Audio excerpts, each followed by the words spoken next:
ஆப்கி அதாலத்துல உத்தரப்பிரதேசத்தோட chief minister Yogi Adityanath மேல உள்ள அடுத்த குற்றச்சாட்டு, இவர் ஆட்சியில சூழ்நிலையில ஒரு பயத்தை உண்டாக்கி இருக்காரு. யோகி சார், உத்தரப்பிரதேசத்துல நிறைய பேரு பயத்துல வாழ்ந்துகிட்டு இருக்காங்க. சிலர் யூபி விட்டு வெளியே போயிட்டாங்க, சிலர் மேல போயிட்டாங்க.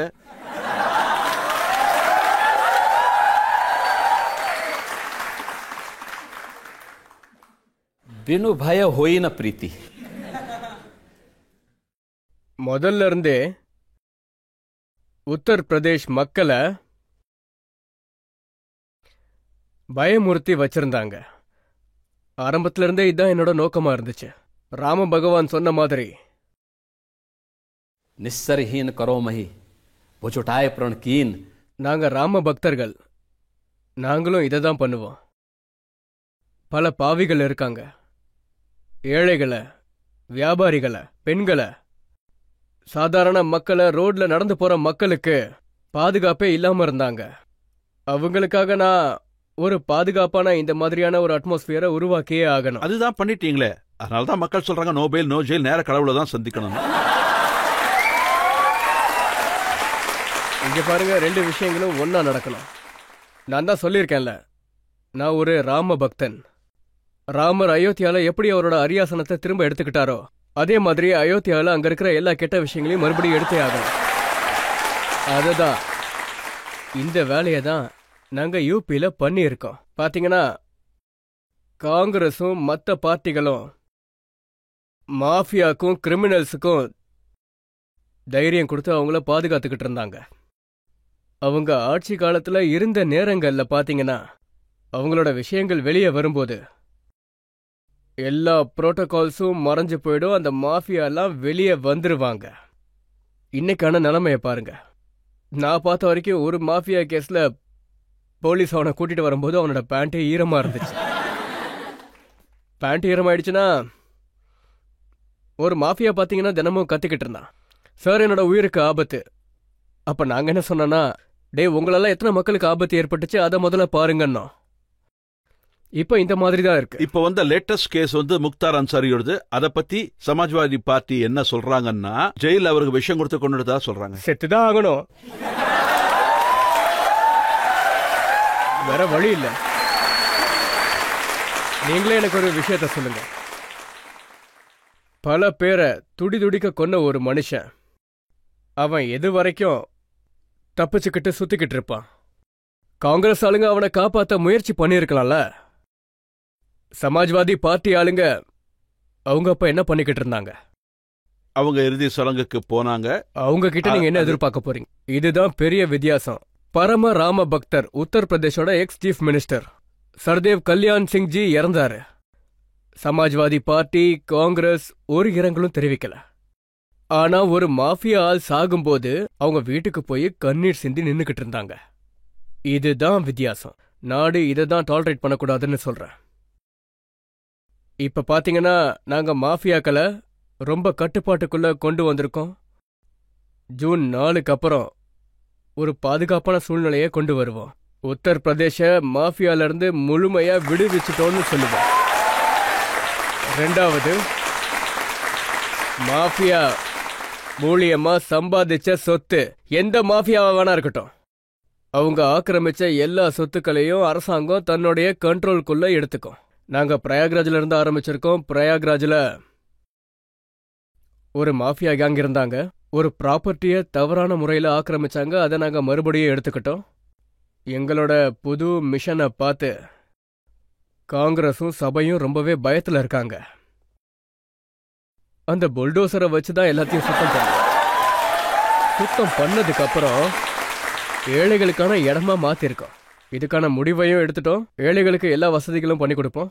இந்த மாஃபியா மூலியமா ஆக்கிரமிக்கப்பட்ட எல்லா சொத்துக்களையும் ஏழைகளுக்காகவும், பெண்கள் பாதுகாப்பு மையங்களுக்காகவும், ஹேண்டிகேப்டு ஆளுகளுக்காகவும், அனாதை குழந்தைகளுக்காகவும், அதோட மற்ற கம்யூனிட்டிஸ்ல இருக்கிற கீழ்கோட்ல இருக்கிற எல்லாருக்காகவும் நல்ல ஹாஸ்பிட்டல்ஸ் கட்டுவோம். நல்ல ஸ்கூல் கட்டலான்னு பிளான் பண்ணியிருக்கோம். பெரிய இன்ஸ்டிடியூஷன்ஸை உருவாக்குவோம். ஆனா யூபிக்குள்ள இருந்த மாஃபியாஸ்லாம் மண்ணோட மண்ணா ஆயிட்டாங்க.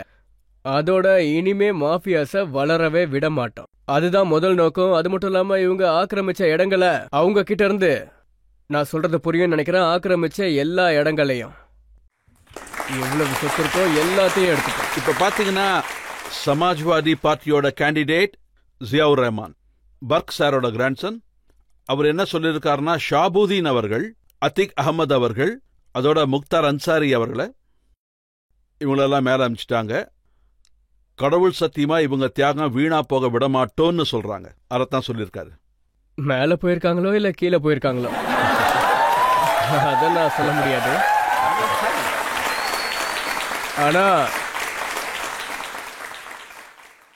ஆனா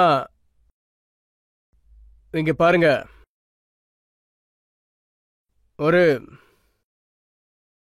ஒரு பாம்பு கிட்ட இருந்து அமைதிக்கான உபதேசம் கொடுக்கும்னு எதிர்பார்த்தா அது முட்டாள்தனம். இது அவங்களோட பரம்பரை பேச்சு. அவங்களோட பரம்பரை பேச்சையும் அவங்களோட பரம்பரை வாரிசு பழக்கத்தையும் உருவாக்குறாங்க. இந்த பேச்சும் காத்தோட காத்தா சேர்ந்துட போகுது. எல்லாத்த விட அதிகமா கம்ப்ளைண்ட் பண்றது ஆசம் கான் சார் தான். ஆசம் கான் என்ன சொல்றாருன்னா, அவரோட யூனிவர்சிட்டிஸ் மேல, ப்ராப்பர்ட்டிஸ் மேல புல்டோசர் ஏத்திரதா சொல்றாரு. உள்ள இருக்க பொருட்களை எடுக்க கூட வாய்ப்பு கொடுக்கலன்றாரு. பாருங்க, இவரு மகாபாரத குடும்பத்தோட அந்த சகுனியே இவர்தான்.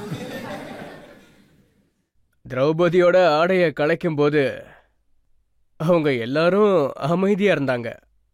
ஆனா அதுல இவருக்கும் சம்பந்தம் இருந்துச்சு. துரியோதனுக்கும் துசாசனனுக்கும் என்ன பண்ணுவாங்களோ அதுதான் கிடைக்கும். அவங்க என்ன பண்ணாங்களோ அதுக்கான பலனை அவங்க இன்னைக்கு அனுபவிச்சுக்கிட்டு இருக்காங்க. ஆசம் கானா இருக்கட்டும் இல்ல மற்ற மாஃபியாக்கள் யாராவனா இருக்கட்டும், இவங்க உத்தரப்பிரதேசோட வளர்ச்சிக்கு பாதிப்பா இருந்திருக்காங்க. அதோட இன்னைக்கு உத்தரப்பிரதேஷ்குள்ள சட்டத்தோட ஆட்சி, இந்த சட்டத்தோட ஆட்சியில சாதாரண மக்கள், அங்க இளைஞர்களா இருக்கட்டும், பெண்களா இருக்கட்டும், விவசாயியா இருக்கட்டும், வியாபாரியா இருக்கட்டும், படிச்சவனா இருக்கட்டும், இவங்க எல்லாருக்கும் இப்போ பயமில்லாத சூழல் ஏற்பட்டிருக்கு. இந்த பயமில்லாத சூழல் உத்தரப்பிரதேசில் இருக்கிறவங்க உத்தரப்பிரதேஷ் மாதிரியான ஒரு மாநிலத்துல 40 லட்சத்துக்கும் அதிகமான இன்வெஸ்ட்மெண்ட் ப்ரப்போசல் வந்திருக்கு.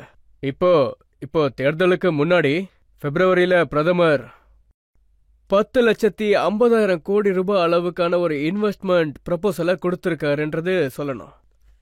10,50,000 கோடிக்கான இன்வெஸ்ட்மெண்ட் ப்ரப்போசல். இது யூபிக்கு ஒரு கற்பனையா இருந்துச்சு. இன்னைக்கு அது நடந்துட்டு இருக்கு. 10,50,000 கோடின்னா லட்சக்கணக்கான இளைஞர்களுக்கு நேரடியா வேலை வாய்ப்பு கிடைக்குது. இன்னைக்கு இது யூபியில நடக்குது. ஏன்னா சட்டத்தோட சிஸ்டம் நல்லா இருக்கு. ஒரு இன்வெஸ்ட்மெண்ட் ஃப்ரெண்ட்லி என்விரான்மெண்ட் உருவாகிருக்கு. ஸ்டேட்லயும் சென்ட்ரல் கவர்மெண்ட்லயும் ஒரே மாதிரியான எண்ணங்கள், ஒரே மாதிரியான டார்கெட் உருவாயிருக்கு. வளர்ச்சி, ஏழைகளோட நன்மை, இது மட்டும்தான் எங்களோட டார்கெட். நாடு மேல இவங்க எல்லாரும் இதுக்கான சத்தியத்தை பண்ணியிருக்காங்க. அதனாலதான் இது எல்லாமே நடந்துகிட்டு இருக்கு.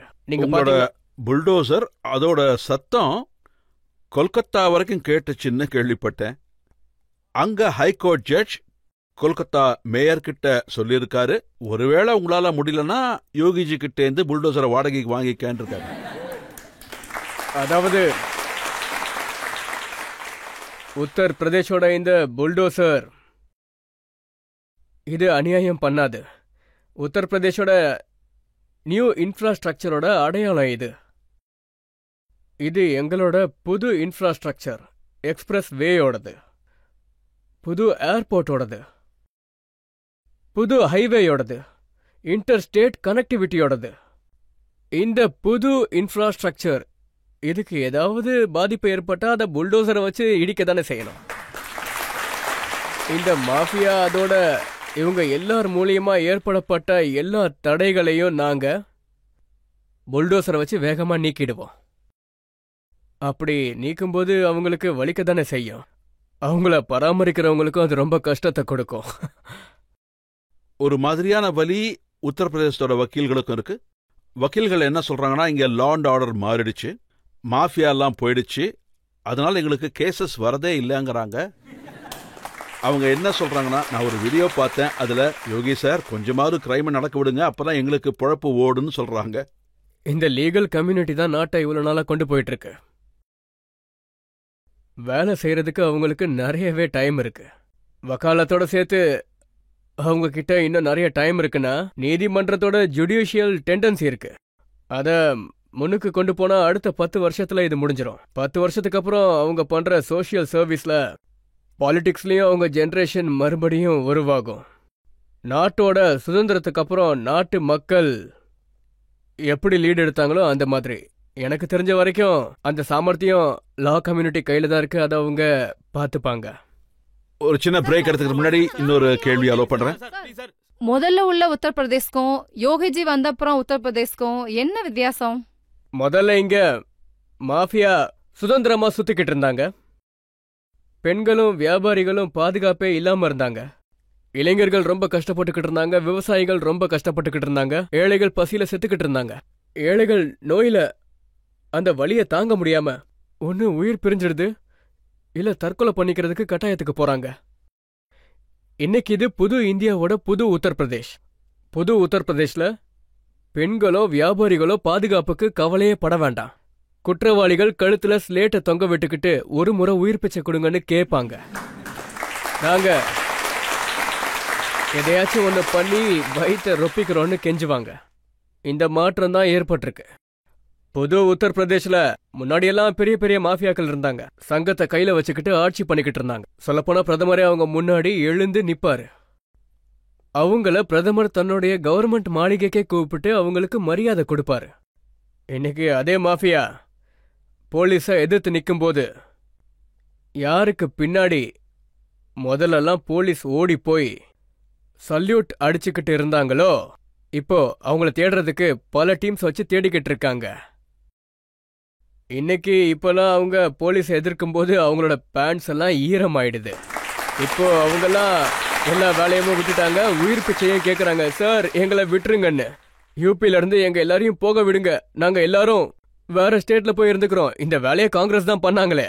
சமாஜ்வாதி பார்ட்டியும் இதை தான் பண்ணிக்கிட்டு இருந்தாங்க. பயமில்லாத ஒரு சூழ்நிலையை ஏற்படுத்தியிருக்கோம். யூபியில பல வளர்ச்சிகள் நடந்திருக்கு. எந்த பேத பாகுபாடும் இல்லாம எல்லா ஸ்கீமையும் நடத்திக்கிட்டு இருக்கோம். யூபிக்குள்ள ஒரு அமைதியான சூழலை ஏற்படுத்தி இருக்கோம். அதோட உத்தரப்பிரதேஷ் பாப்புலேஷன்ல எல்லாத்தையும் விட பெருசா இருந்துச்சு 2017 நாங்க வந்ததுக்கு அப்புறம். எக்கனாமில உத்தரப்பிரதேஷ் இந்தியாவில் 6வது இடத்துல இருந்துச்சு. இன்னைக்கு நான் மனசு நிறைஞ்சு சந்தோஷமா சொல்லுவேன், இந்தியாவில் உத்தரப்பிரதேஷ் ரெவன்யூ சர்ப்ளஸ் ஸ்டேட்டாவும் இருக்கு, எக்கனாமில 2வது இடத்துல இருக்கு. ரொம்பவே வேகமா எக்கனாமிக்கல் லெவல்ல எங்க மாநிலம் வளர்ந்துகிட்டே இருக்கு. இந்தியாவோட புது எக்கனாமிக்கல் growth என்ஜினா மாறுறதுக்கான சாமர்த்தியம் கண்டிப்பா உத்தரப்பிரதேஷ் கிட்ட இருக்கு.